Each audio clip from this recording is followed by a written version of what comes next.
जो अहम बात मैं आपसे करने आया हूँ वो ये है कि फिरोज़ाबाद में इंशाअल्लाह ताला मजलिस इत्तेहादुल मुस्लिमीन अपने उम्मीदवार को आने वाले असेंबली और विधानसभा के चुनाव में खड़ा करेगी। मेरी आपसे अदबन गुजारिश है कि आप मजलिस के उम्मीदवार की कामयाबी के लिए अपनी दुआओं से, अपनी इत्तेहाद की ताकत से यहाँ से मजलिस के उम्मीदवार को कामयाब करें। मैं जानता हूँ कि फिरोज़ाबाद में बहुत मसाइल हैं, बहुत से प्रॉब्लम्स हैं और इन मसाइल के हल के लिए बेहद ज़रूरी है कि आप यहाँ से अपने वोट से अपने उम्मीदवार को भी कामयाब करें। उत्तर प्रदेश में आप अपनी क़ियादत को, अपनी लीडरशिप को बनाएं। आप उत्तर प्रदेश में अपने हिस्से की हिस्सेदारी को हासिल करें और यही मजलिस इत्तेहादुल मुस्लिमीन का पैगाम है कि उत्तर प्रदेश में जहाँ पर हर समाज के पास उनकी एक लीडरशिप है, उनका नेता है, उनकी एक सियासी पहचान और ताकत है। अगर आज उत्तर प्रदेश में किसी बिरादरी का या किसी के पास अगर कोई नेता नहीं है तो उत्तर प्रदेश के 19% मुसलमानों के पास उनकी कोई सियासी ताकत भी नहीं है। ये लड़ाई मजलिस की, मेरे अजीज दोस्तों और बुजुर्गों, हिस्सेदारी की लड़ाई है। और याद रखिए, हिस्सा सिर्फ उसी को मिलता है जो अपने वोट से अपने कैंडिडेट को, अपने प्रत्याशी को, अपने उम्मीदवार को कामयाब करता है। हिस्सा उसी वक्त मिलेगा जब आप अपने वोट की ताकत से इन तमाम दीगर सियासी जमातों को ये बता देंगे कि जिस तरह दलित तबके ने, जिस तरह यादव तबके ने, जिस तरह बाघेलों ने, जिस तरह दीगर समाज के बरादरियों ने अपने अपना वोट इस्तेमाल करके अपनी बरादरी के लोग को, उनके नेता को कामयाब किया। मैं फिरोज़ाबाद और उत्तर प्रदेश आने का मकसद मेरा एक ही है कि यहाँ पर मुस्लिम अक़लियत की एक सियासी क़ियादत बने और इसके लिए आपसे मैं गुजारिश करने आया हूँ। आपके सामने मैं गिरेबान फैलाकर आपसे अपील कर रहा हूँ कि अब की बार आपको अपनी जमात को मजबूत करना है, अपनी सियासी लीडरशिप को बनाना है। बहुत 60 साल का एक लंबा अरसा हो चुका कि हमने अपने वोट का इस्तेमाल तमाम पार्टी के हक में किया, मगर उन्होंने आपका वोट तो हासिल किया, अपनी बरादरी के नेताओं को मजबूत किया और मुस्लिम अक़लियत को यतीम और लाचार बनाकर छोड़ दिया।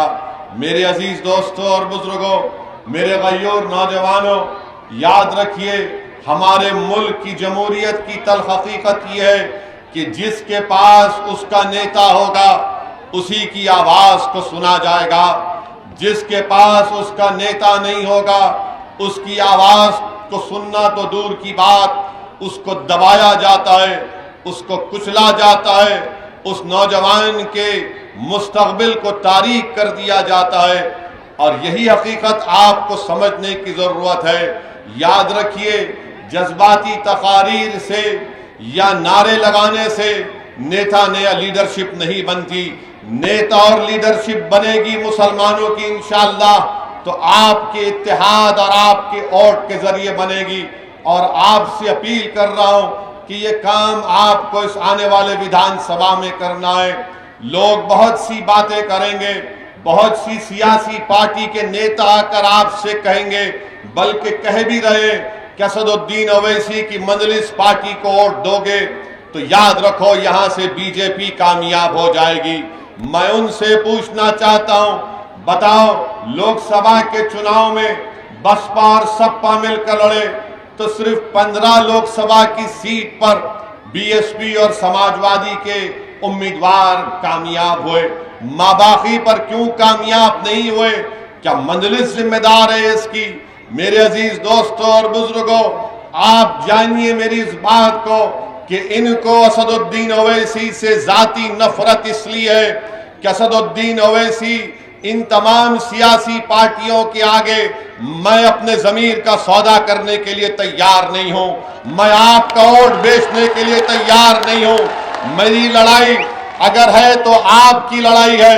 अगर हैदराबाद से असदुद्दीन ओवैसी फिरोजाबाद को आया है तो मैं अपनी मकबूलियत में इजाफा करने के लिए नहीं आया हूं। मैं अपनी अना की तस्कीन के लिए नहीं आया हूं। मेरे आने का मकसद एक ही है और इंशाअल्लाह अल्लाह मुझे जब तक जिंदा रखेगा मैं उत्तर प्रदेश को आता रहूंगा, फिरोजाबाद को आता रहूंगा। और मेरी ख्वाहिश यही है कि अल्लाह जब मेरे इस जिस्म से मेरी जान को निकाल देगा, नहीं मालूम कि अल्लाह कितनी मोहलत हमको और आपको दी है। मेरी एक ही ख्वाहिश है कि जब इस दुनिया से अल्लाह मुझे बुला लेगा, मैं उत्तर प्रदेश में मंजलिस के परचम तले मुसलमानों के एक लीडरशिप को देखना चाहता हूं। मेरी आपसे गुजारिश है, आपको हिस्सा उसी वक्त मिलेगा। याद रखो, रोज रोज अगर आप ये बैठकर सोचते होंगे कि मुझसे नाइंसाफी कैसे खत्म होगी, मेरे बच्चे के स्कूल का इंतजाम कैसे होगा, फिरोजाबाद में मेरे गली कूचों में साफ पीने का पानी कब आएगा, अगर आपको शिकायत है कि फिरोजाबाद में बिजली नहीं आती और जिसकी बिना पर आपको अपनी चूड़ियां बनाने में, गिलास की फैक्ट्री चलाने में मुश्किल होती है, तो मेरी आपसे ही गुजारिश है कि आज आपके सामने एक मुतबादिल है, एक विकल्प है मंजलिस के रूप में, आप इसको मजबूत करिए। मेरे अजीज दोस्तों और बुजुर्गों, फिरोजाबाद में यहाँ पर घंटा नगर में लोग को नौकरी मिलती थी, मगर आज महीने में सिर्फ 10 या 12 दिन का काम उनको मिलता है। बताइए इसका जिम्मेदार कौन है? इसका जिम्मेदार भारतीय जनता पार्टी है कि घंटा नगर में भी आज नौजवानों को रोजगार नहीं मिलता। आज आप देखते हैं कि फिरोजाबाद में, रुक जाइए, कोई किसी मत करिए, रुक जाइए, आप रुक जाइए।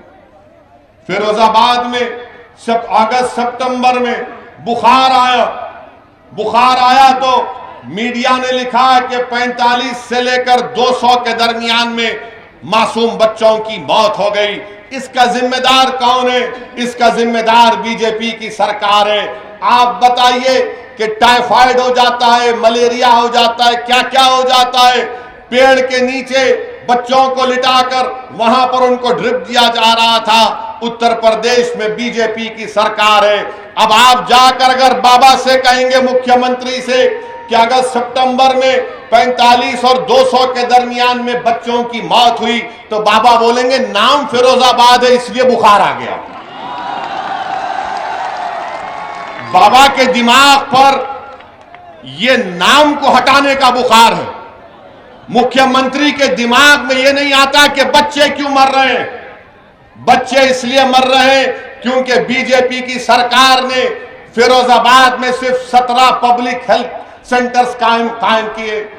डॉक्टर का इंतजाम नहीं है, दवाएं नहीं है, कुछ नहीं है, मगर बाबा कहेंगे कि नाम बदल दो फिरोजाबाद का, बुखार नहीं आएगा, बच्चे नहीं मरेंगे।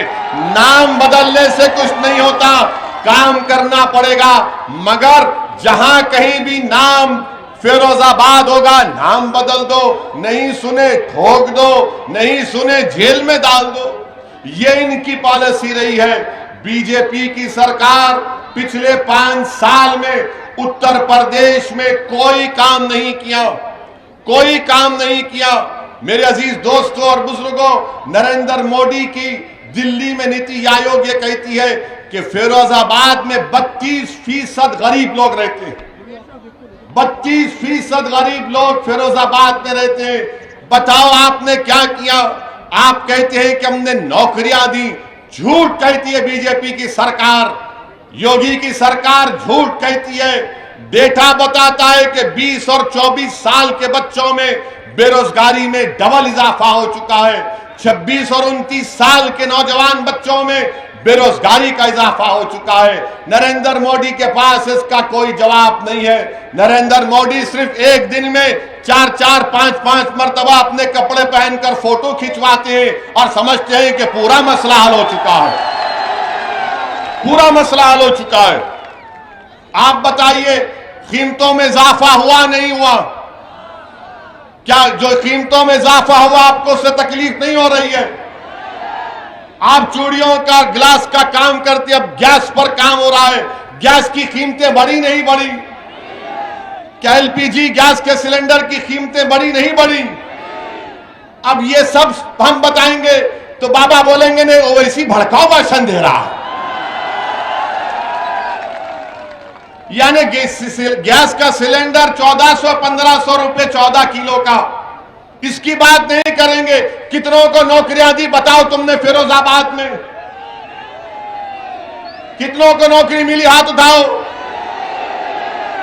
अब जब हम ये सवालात करते हैं तो योगी और मोदी बोलते हैं कि ये भड़काऊ भाषण देता है। गिलास के लिए क्या किया आपने? आप चूड़ियां बनाते हैं, लोग सारी दुनिया में फिरोजाबाद की बनाई हुई चूड़ियां पहनते हैं। शादी होती है तो फिरोजाबाद की चूड़ियां दुल्हन पहनकर अपने घर से निकलती है, मगर इसी फिरोजाबाद में चूड़ी बनाने वालों के घरों को राख का खडेर बनाकर रख दिया गया, उनकी सेहतों को बर्बाद करके रख दिया गया। जो दूसरों के घरों में खुशी ला रहे उनका घर आज गम में डूबा हुआ है, क्योंकि उनको बीमारियां उनका मुकद्दर बन चुकी है।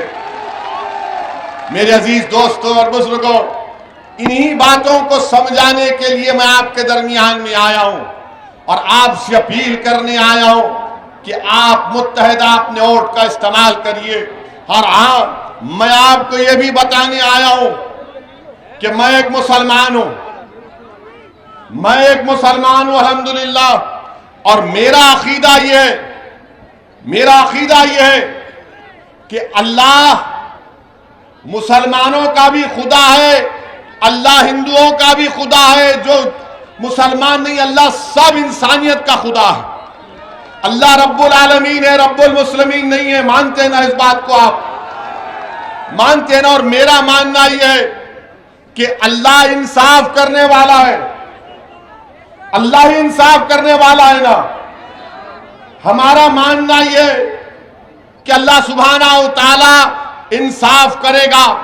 अल्लाह सुब्हानहू तआला दुनिया में भी इंसाफ करेंगे, और अल्लाह जब हशर का मैदान खड़ा होगा तो अगर कोई राय बराबर नेकी करेगा तो अल्लाह उसका सिला देगा, कोई राय बराबर गुनाह करेगा तो उसका अल्लाह के पास उसको जवाब देना है।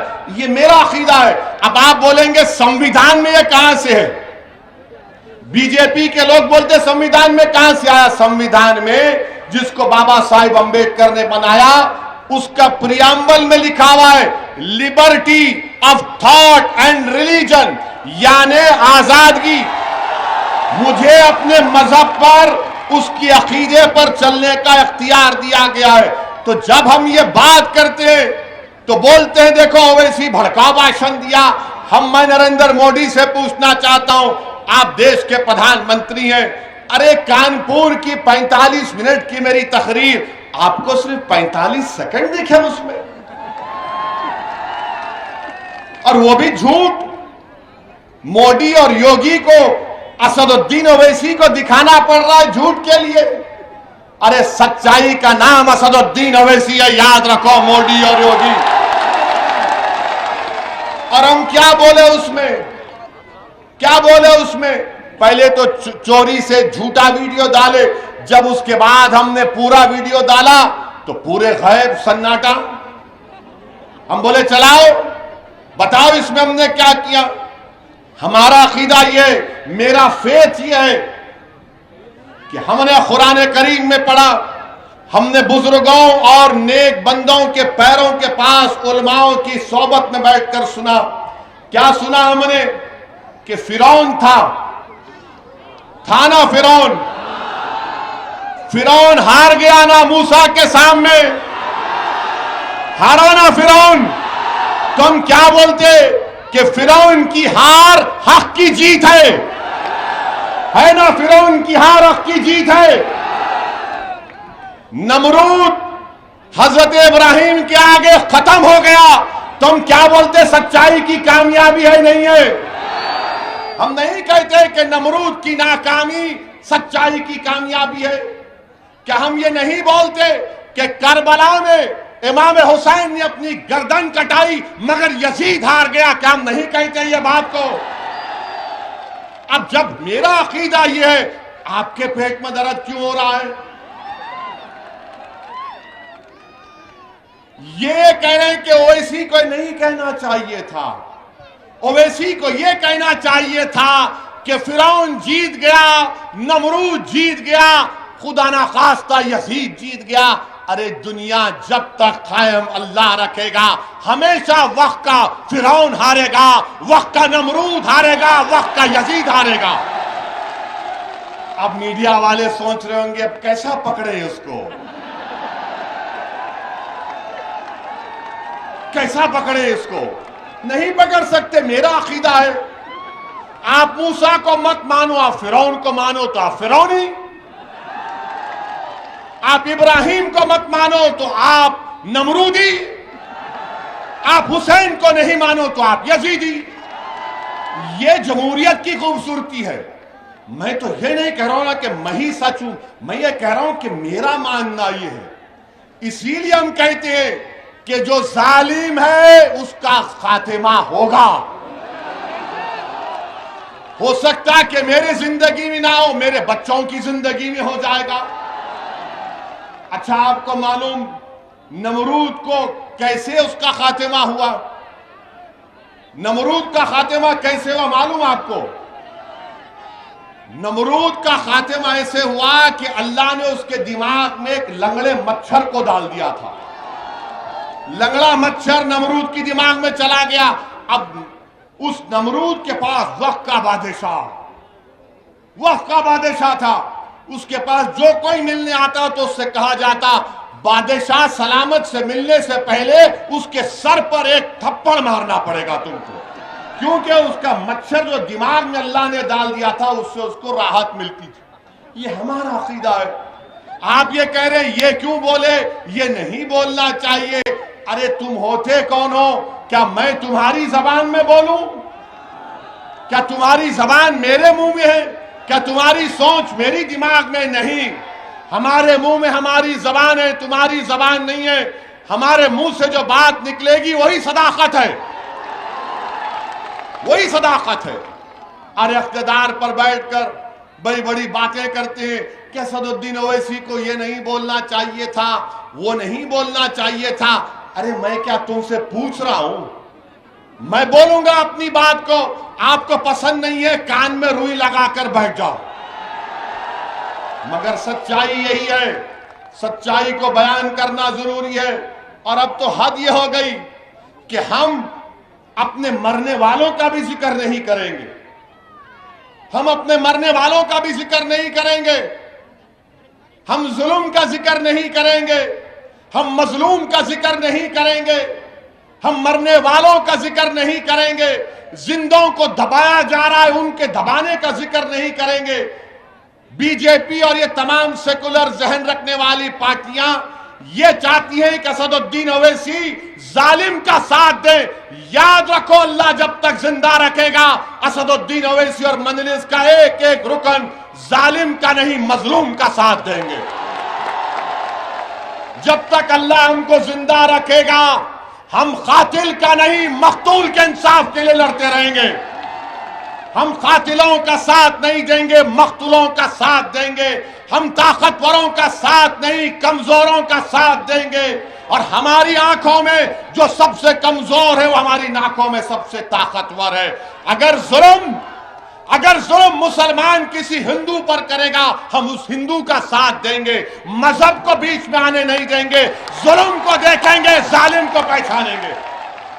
ये बात इनको जब समझ में नहीं आती, ये समझते हैं कि हम आके बाजा बजा दें इनका, मोदी का, योगी का, अखिलेश का, कांग्रेस का। अरे तुम्हारा बाजा नहीं बजाएंगे। अब हम बात करेंगे हिस्सेदारी की।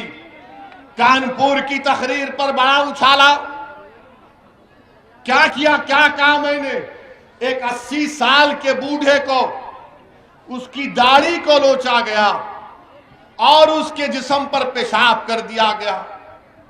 मैं ना जिक्र करूं इसका, नहीं बोलूं इसकी बात, बोलो आप फैसला करो। मैं वोट हासिल करने के लिए नहीं कह रहा हूं। 80 साल का बूढ़ा अगर हिंदू भी होता तो वैसी लड़ता, उसके लिए लड़ता रहेगा। मगर आप बात ही नहीं करते, आप बोलते ही नहीं। अब तो ऐसा बना दिया जा रहा है कि हम अपने जुल्म का, अपने कमजोरों का भी जिक्र ना करें। मेरे अजीज दोस्तों और बुजुर्गों, यहां पर मैं आप तमाम के दरमियान में खड़े होकर अल्लाह से दुआ करता हूं। अब हम दुआ भी कर रहे हैं तो इनको पसंद नहीं आ रहा, बीजेपी के लोगों को। कैसे दुआ कर रहा है ये? दुआ करना है, आप आमीन बोलो मत बोलो, अल्लाह सुनने वाला है। मैं अल्लाह से दुआ करता हूं कि CAA NRC का जो एहतजाज यहां पर आपने किया, आप तमाम लोग काबिल मुबारकबाद है, मैं आपको सलाम करता हूं। अल्लाह आपकी इन तमाम कुर्बानियों को अल्लाह कबूल करे। आपने बड़े मसाइब और मुश्किलात में उस एहतजाज को किया, अल्लाह आपकी एक एक कुर्बानी को अल्लाह कबूल करे और अल्लाह आप तमाम के दर्जात में बुलंदियां अता फरमाए। अल्लाह सुब्हानहू व तआला, आपने हक का साथ दिया। भारत के संविधान का हिस्सा है, आपको नहीं मानना मत मानो। मैं अल्लाह से दुआ करता हूं कि यहां पर जो पुलिस की फायरिंग में मोहम्मद शफीक जो 40 साल के थे, उनको शहीद कर दिया गया, उनकी जान ले गई। अरमान 24 साल का बच्चा, मुखीम 20 साल का, रशीद 27 साल का जो अपाहिज था, सीधा हाथ काम नहीं करता था, मोहम्मद अबरार 26 साल का, मोहम्मद हारून 36 साल का, नबी जान 22 साल का। मेरी अल्लाह से दुआ है कि अल्लाह सुब्हानहू व तआला हशर के मैदान में अल्लाह उनको उसी कपड़ों से उठाएगा, तुम देखना, हम गवाह रहेंगे इंशाअल्लाह। और तुम इनको मुर्दा मत समझो, ये जिंदा है, क्योंकि कुरान में अल्लाह ने फरमाया कि शहीदों को मुर्दा मत को, अल्लाह उनको ग़िज़ा देता है। मेरी अल्लाह से दुआ है, अगर आप इन मक़तूलीन, इन जो जिन हजरात को शहीद कर दिया गया CAA NRC के एहतजाज में, अगर आप उनके माँ बाप को जानते हैं, उनके दोस्त को, उनको भाई को जानते हैं, तो मेरा पैगाम पहुंचाना, उनसे कहना है कि मैं तुम्हारा बेटा नहीं हूं, मगर मैं तुम्हारे गम को अपने सीने में महसूस करता हूं। मैं तुम्हारा भाई नहीं हूं, मगर मैं तुम्हारे गम को महसूस करता हूं।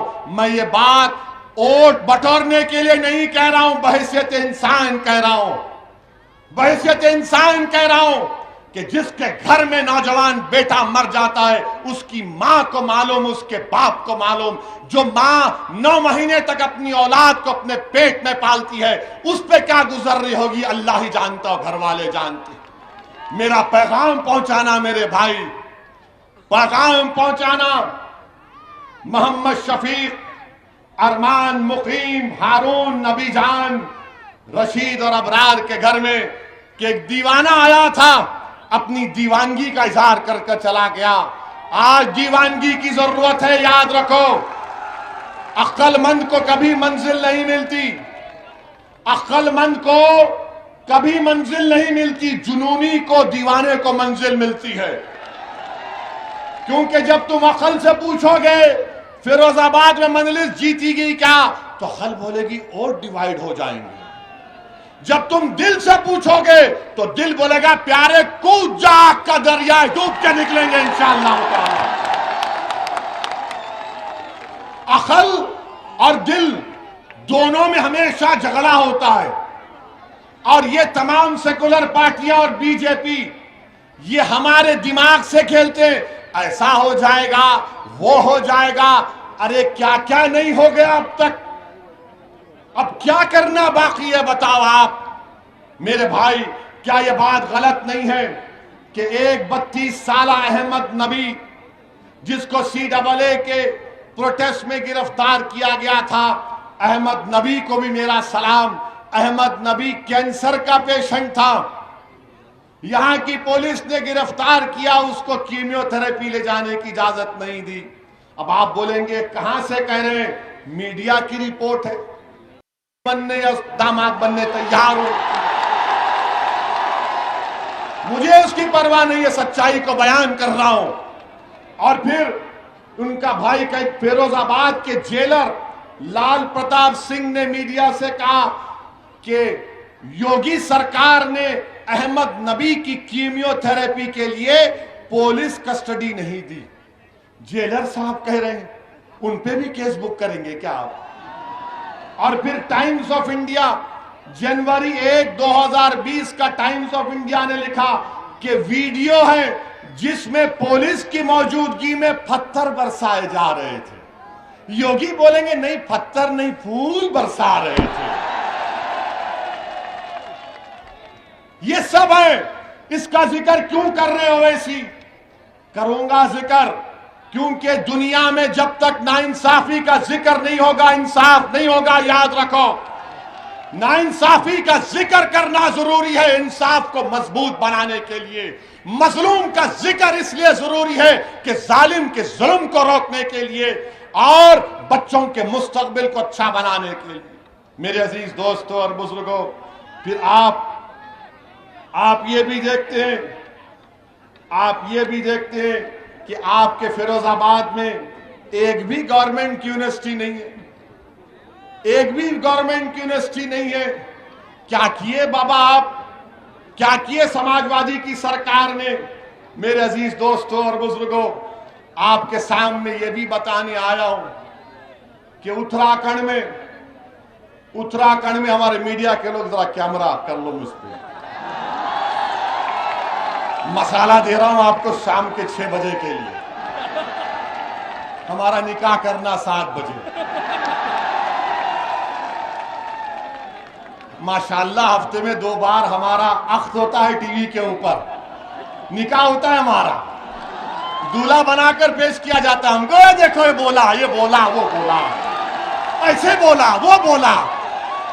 अरे अल्लाह जबान दिया तो बोलने के लिए दिया ना, गुंगा रहने के लिए तो नहीं दिया है ना। संविधान के दायरे में रहकर बोल रहा हूं, तुमसे संविधान सीखना नहीं है, मैं तुमको सिखा सकता हूं संविधान।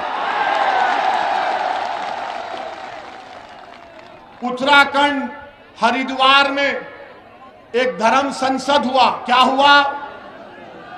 अब धर्म संसद में उत्तराखंड में बीजेपी की सरकार, आज भारत के प्रधानमंत्री नरेंद्र मोदी गुजरात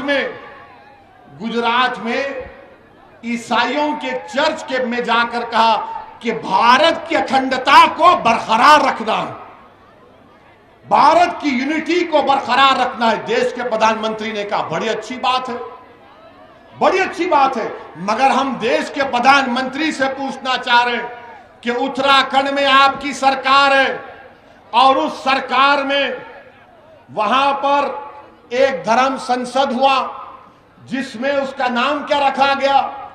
इस्लामिक भारत में सनातन का भविष्य, ये हुआ है। अच्छा, उसमें क्या कहा गया? उसमें चलिए मैं लफ्ज मुसलमान नहीं बोलूंगा क्योंकि योगी और मोदी और उनके चमचों को बड़ी आपत्ति होगी। मैं ये कहूंगा कि उन्होंने असदुद्दीन ओवैसी के बारे में ये कहा, एक महाशय ने कहा कि काश मैं एमपी होता तो मनमोहन सिंह को गोलियां मार देता। देश का मनमोहन सिंह 10 साल का प्रधानमंत्री, अगर मैं पार्लियामेंट में होता तो एक महाशय बोले, उनका नाम नहीं बोलना चाह रहा मैं, ना छोड़िए, नाम तो सिर्फ अल्लाह का रहेगा, याद रखो, नाम तो सिर्फ अल्लाह का रहेगा और किसी का नाम नहीं रहेगा इंशाअल्लाह ताला। अब उस पर भी इनको तकलीफ हो जाएगी। तो एक महाशय ने कहा कि अगर मैं पार्लियामेंट में होता तो नाथूराम गोडसे की तरह 6 गोलियां भारत के एक्स प्राइम मिनिस्टर को गोली मार देता। अब आप सोचिए थोड़ी देर के लिए, जो मोदी के भक्त है उनसे भी कह रहा हूं, अगर कोई फेसबुक पर योगी और मोदी के बारे में कुछ अनाप शनाप लिख दे तो 4 घंटे के अंदर हजरत पुलिस उसके घर को पहुंच जाती, चल हमारे साथ। खाली फेसबुक पर देश के एक प्रधानमंत्री के ओहदे पर रहने वाले मनमोहन सिंह से कहा जा रहा है कि अगर हम होते तो तुझे 6-6 गोलियां मार देते। आपको मालूम, लंबा अरसा हो चुका ये होकर, 4-5 दिन हो चुके, एक भी गिरफ्तारी नहीं हुई, एक भी गिरफ्तारी नहीं हुई है। अरे मनमोहन सिंह की तो अगर इज्जत नहीं करते तो देश के प्रधानमंत्री के ओहदे की इज्जत करो। आज मोदी प्रधानमंत्री है, कल कोई और होगा इंशाअल्लाह, मगर उस ओहदे की तो अजमत, उसका इकबाल रहना चाहिए ना। कोई कैसे खड़े होकर कह सकता है, कोई कैसे खड़े होकर कह सकता है कि मैं पार्लियामेंट में होता तो 6-6 गोलियां मार देता। मगर कोई एक्शन उत्तराखंड की बीजेपी की सरकार ने नहीं लिया।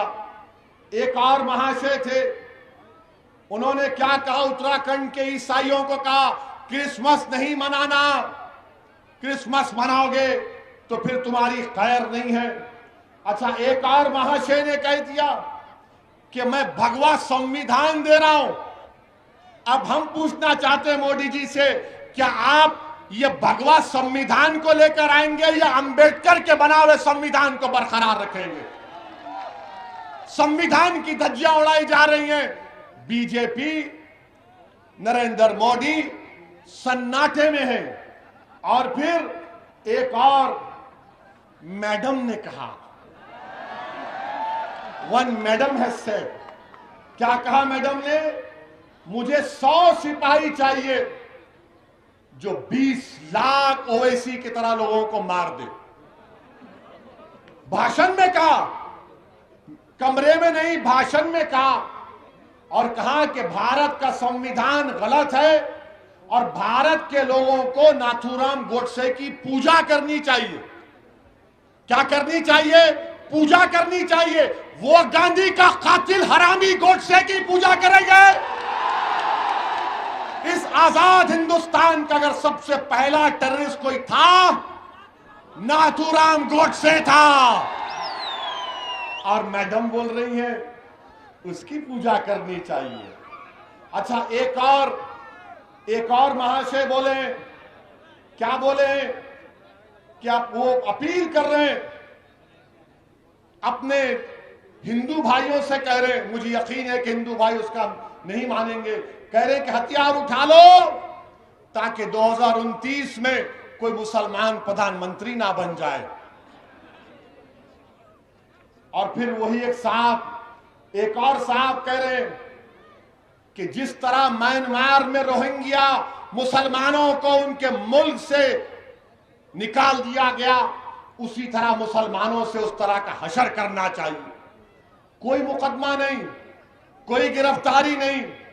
और फिर एक और महाशय ये कह रहे हैं कि शस्त्र रखो, तलवार रखो और जंग तलवार के जोर पर जीती जाएगी। और फिर एक और महाशय ने कहा कि मुसलमानों के गांवों को खाली कर दो। और एक और महाशय ने कहा कि जब तुम हमारे इस धर्म संसद से जाओगे तो ये इरादा करके जाओ कि किसी को नहीं छोड़ा जाएगा, रोहिंग्या मुसलमानों की तरह भारत के मुसलमानों का हशर कर दिया जाएगा। मैं नरेंद्र मोदी से एक सवाल कर रहा हूं, आपने गुजरात में आज कहा कि देश की यूनिटी को, अखंडता को बरकरार रखना चाहिए। बताओ, देश के प्रधानमंत्री, आप मेरे भी प्रधानमंत्री हैं, आप देश के प्रधानमंत्री हैं, आपने भारत के संविधान पर हल्फ लेकर भारत के तमाम नागरिकों की हिफाजत का जिम्मा आपने लिया है। बताओ क्या आप इनकी बातों से मुत्तफिक हैं? अगर नहीं है तो फिर ये खुले क्यों घूम रहे हैं? और बाबा ये बताओ, ठोक दो, क्या करोगे तुम अब? ये धर्म संसद में इस तरह की बकवास कही गई और वहां के डीजीपी साहब कहते हैं अनलॉफुल एक्टिविटीज प्रिवेंशन एक्ट नहीं लगेगा। डीजीपी साहब, हमको भी थोड़ा कानून आता है, आपकी तरह नहीं आता होगा, मगर भारत का कानून यह है कि जब भारत की आर्मी से कह रहे हैं लोग मुसलमानों को मार दो, तो क्या आप 121A का दफा नहीं लगा सकते? क्यों नहीं लगाया आपने? मेरा एक सवाल। और फिर आप 124A लग सकता है, धमकी 503 लग सकता है, आर्म्स एक्ट लग सकता है, और फिर आप सेक्शन 108 अबेटमेंट लग सकता है। और अगर यूएपीए नहीं लग सकता तो झूठ, यूएपीए में आप इन तमाम ऑर्गेनाइजेशन को बैन करो इनको, जो मनमोहन सिंह को मारने की धमकी दे रहे हैं, जो मुसलमानों को, भारत के मुसलमानों को, रोहिंग्या मुसलमानों का हाल करना चाहते। कुछ एक्शन बीजेपी नहीं लेगी। मेरे अजीज दोस्तों और बुजुर्गों, ये इस तरह की बातें ये लोग कर रहे हैं, और बीजेपी के लोग ओवैसी की 45 सेकंड की तकरीर पे पेट में दर्द हो जाता है। आप सोचिए, नहीं ये जज्बात में लाने के लिए नहीं कह रहा हूं, याद रखिए, ये अंग्रेजी में बोलते ना, नहीं ये फ्रिंज है, ये फ्रिंज नहीं, ये मेन एलिमेंट है। जो बीजेपी इनकी सरपरस्ती कर रही है, बीजेपी इनकी तायीद कर रही है, संघ परिवार इनकी सरपरस्ती कर रही है, और इस तरह के बुरे ख्यालात इनके हैं। अब बताओ आप कि एक मजहब के मानने वालों को, जो भारत के बाइज्जत शहरी हैं, अकलियत है, अल्पसंख्यक है, माइनॉरिटी है, उनको मारने की बातें हो रही हैं, और कोई केस, कोई गिरफ्तारी अब तक नहीं होती।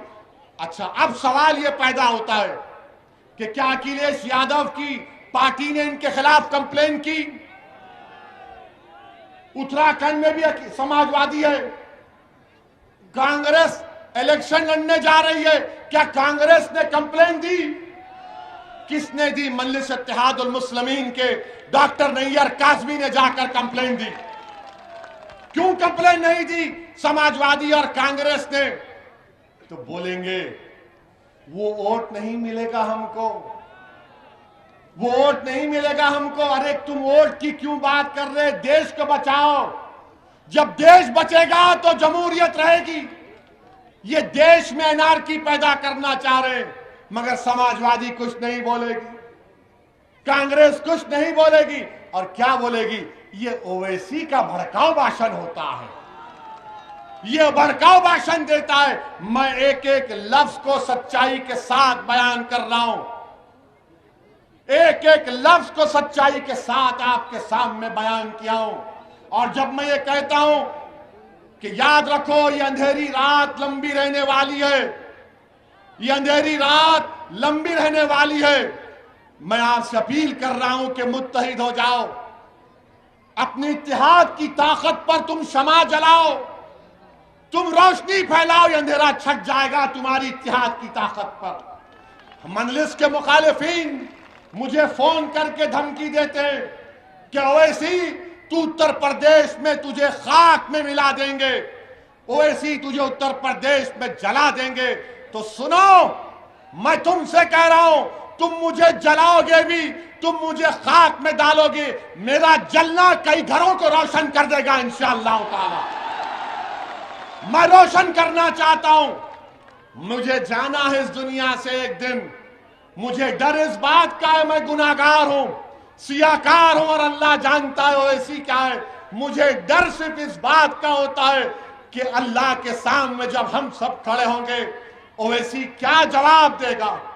हशर का मैदान होगा, शाफ़े रोज़े जज़ा मोहम्मद मुस्तफ़ा सल्लल्लाहु अलैहि वसल्लम भी होंगे, क्या सहाबा इकराम होंगे, सैयदुल शुहदा अमीर हमजा होंगे, फारूक आजम होंगे, सिद्दीक अकबर होंगे, उस्मान ज़ुन्नूरैन होंगे, शेर खुदा अली होंगे, हसन और हुसैन होंगे, हमारी अज़वाज मुतहरात सल्लल्लाहु अलैहि वसल्लम होंगी, गरीब नवाज होंगे, सब होंगे। तो हम क्या नजर मिलाऊंगा? यही चीज डराती है मुझे, इसीलिए छोटी सी कोशिश कर रहा हूं। मुझे मालूम कि मैं अददी एतबार से, दौलत के एतबार से इन ताकतों से मुकाबला कोई बोलेगा नहीं कर सकते। मेरे पास एक ही ताकत है, वो अल्लाह की जात पर तवक्कल करके हम मुकाबला करते। मुझे आप पे ऊपर एतमाद है, मुझे आपकी मोहब्बतों पर एतमाद है, मुझे आपकी सोच पर एतमाद है, और आप में अब जो तब्दीली पैदा हो रही है, मुझे उस पर पूरा यकीन है कि लड़ाई हिस्सेदारी की लड़ाई होगी इंशाअल्लाह ताला। आपने नहीं देखा कि परसों अलीगढ़ में क्या हुआ?